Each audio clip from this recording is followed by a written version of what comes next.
Salutations tête de nage, je suis le chef et bienvenue dans Mini Menu Manga, l'émission qui passe en revue les animés de la saison. Et aujourd'hui on va causer d'un bon comeback de la belle époque des familles manga, Digimon Adventure 3. Ouais. Digimon Adventure 3 est la suite directe de la série Digimon Adventure sortie en 1999 et de Digimon Adventure 2 sortie en 2000. Sont suivis plusieurs longs métrages et tutti quanti, ouais tu connais les bails. Ouais alors certains d'entre vous, pas beaucoup je pense, sont peut-être un peu trop jeunes pour être bien familiers avec le concept de Digimon. Genre si t'as moins de 12 ou 15 ans, je pense qu'il y a peu de chances que tu connaisses vraiment les bails. Alors Digimon, si tu connais pas, par contre ce qui est sûr c'est que tu connais Pokémon. Ça forcément tu connais les Pokémon. Et ben à une certaine époque Digimon c'était plus ou moins le concurrent direct de Pokémon. Alors je peux te dire qu'à mon époque, dans les cours de récré, ça y allait les débats enflammés, attention. Non, je suis désolé, mais Wargreymon il défonce Dracofeu en 3 attaques, mais direct quoi, il a aucune chance. Bah de toute façon, t'es jaloux parce que Pokémon ils ont fait un jeu de Game Boy trop bien et toi tu peux pas te le payer parce que t'es pauvre. Un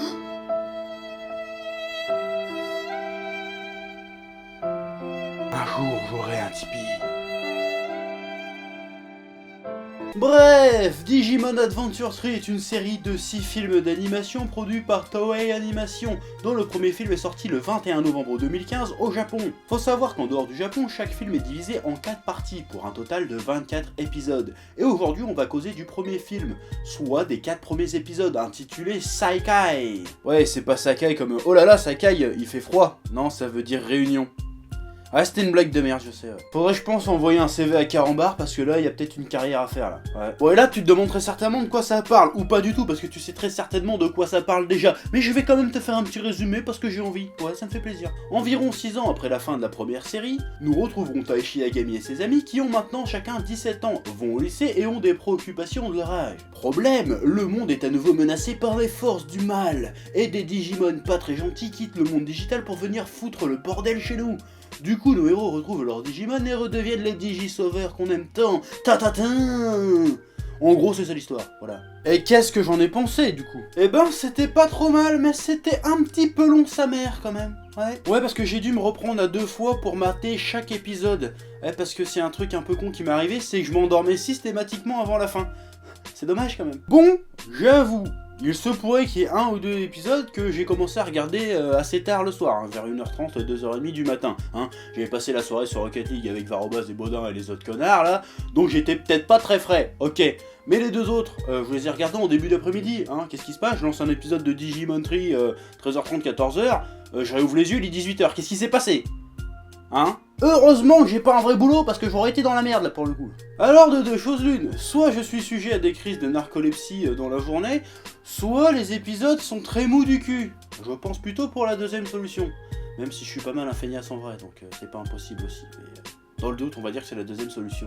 Hein. J'irai pas jusqu'à dire que c'est totalement chiant, mais le rythme est quand même assez lent, très étiré.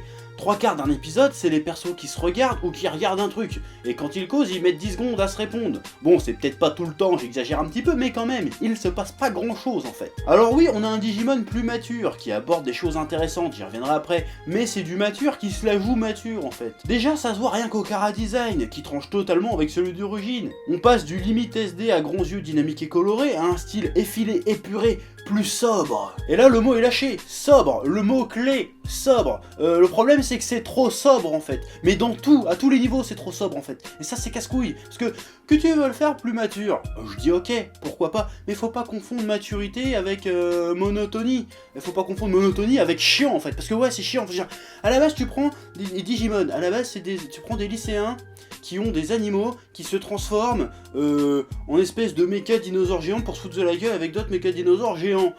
T'arrives à rendre ça chiant, comment tu fais? Mais fais-moi rêver un petit peu bordel, qu'est-ce que c'est que ce truc? Parce que Digimon à la base, c'était con, c'était gamin, mais ça nous faisait rêver bordel. Parce que tu veux nous balancer du mature, parce que t'as très bien compris que le public de Digimon de base aujourd'hui il a mon âge, tu vois. Mais nous, je vais me faire porte-parole de mes contemporains, je vais te dire. Nous on veut du Digimon, on veut pas un espèce de film d'animation d'auteur avec un petit peu de Digimon dedans. Non. Mature ouais, chiant non. Doit bien y avoir un juste milieu entre les deux, je veux dire. Et là encore, je parle que du rythme, de la forme du truc. Mais qu'est-ce que cette maturité affichée, revendiquée, apporte au fond? Et ben là, comme je le disais tout à l'heure, c'est tout à fait intéressant. On a des persos qui ont changé, qui ont de vraies préoccupations, de vrais problèmes. Il y en a un par exemple qui est enchaîné par ses études, obsédé par la réussite, à tel point que les histoires de Digimon et de sauver le monde, il en a plus ou moins rien à foutre. Eh Jean-Michel, viens vite avec ton Digimon parce qu'il y a des méchants Digimon qui sont en train de détruire la Terre, là il faut que tu viennes nous aider. Ah ouais mais là non, hein, j'ai des exercices de trigo à finir là, donc ça va pas être possible, là, faut que je révise là. Voilà. Ah bon? Bah... Du coup je m'en vais alors. Salut. Ouais, bonne chance hein. Graine de chômeur là. Puis il y a surtout Tai qui est en pleine introspection, qui est en plein doute. Il se dit putain les Digimon c'est chaud quand même. Parce qu'on est quand même que des gosses, on doit affronter des monstres. Et à chaque combat on détruit la ville. Un jour on va faire des victimes ou se faire tuer. Ça va mal finir cette histoire. Voilà, ça c'est bien vu. Cette prise de conscience, ce recul que le personnage enfant n'avait pas. Hein. On fonce dans la bataille tête baissée et Osef, c'est ça qui se disait le gars. Et bah là ça change. Ça c'est un peu le genre de truc que tu verras jamais dans Pokémon ou que j'ai jamais vu dans Pokémon, de prendre du recul sur la situation improbable de dresser des monstres, tout ça. Hein. Bon, peut-être qu'ils l'ont fait mais je l'ai raté, j'en sais rien. Mais en tout cas, ça c'est intéressant. Là ouais, on est vraiment dans la maturité, dans le bon sens du terme, ça c'est bien. Autre chose intéressante, la réactualisation de l'univers. À l'époque des premiers Digimon, on était encore au Tamagotchi et au tatou et genre de conneries. Aujourd'hui, 2015, c'est clairement l'ère numérique, smartphone, tablette, Facebook, Twitter et tout ça. Et ils appuient bien ce changement dans l'animé, et c'est pertinent vu qu'on cause quand même de monstres digitaux, de monde digital. Pour l'instant, c'est juste montré comme ça en fond, mais je sens qu'ils veulent raconter quelque chose avec ça, et ça risque d'être très sympa. Bon après ça fait toujours plaisir bien sûr de revoir les Digimon d'origine, hein, ça reste cool. L'opening est cool, le landing est sympatoche, l'animation est propre pour de la Toei Animation. Donc au final on va dire que pour l'instant Digimon Adventure Tri, c'est intéressant, mais monotone, mais carrément chiant même je vais le dire, c'était un peu chiant. Et c'est dommage, mais en même temps c'est que le début, je reste quand même très curieux de voir la suite parce que... Pour être honnête, les 4 premiers épisodes, le premier film n'est finalement qu'une grosse introduction, il se passe pas grand chose encore. Donc on va voir comment tout ça va se développer et on en reparlera le cas échéant. Moi maintenant je me casse, allez, peace. Oh mon dieu, un Digifreezer Popman géant est en train de détruire la ville de Bourg-en-Bresse. Pas de panique, je m'en occupe avec mon Digimon, vas-y Kirby. Je m'en occupe. Digivolve-toi. Digivolvage. Attention. Je deviens Shinromon. Ça va gifler. Mais qu'est-ce que c'est que cette merde?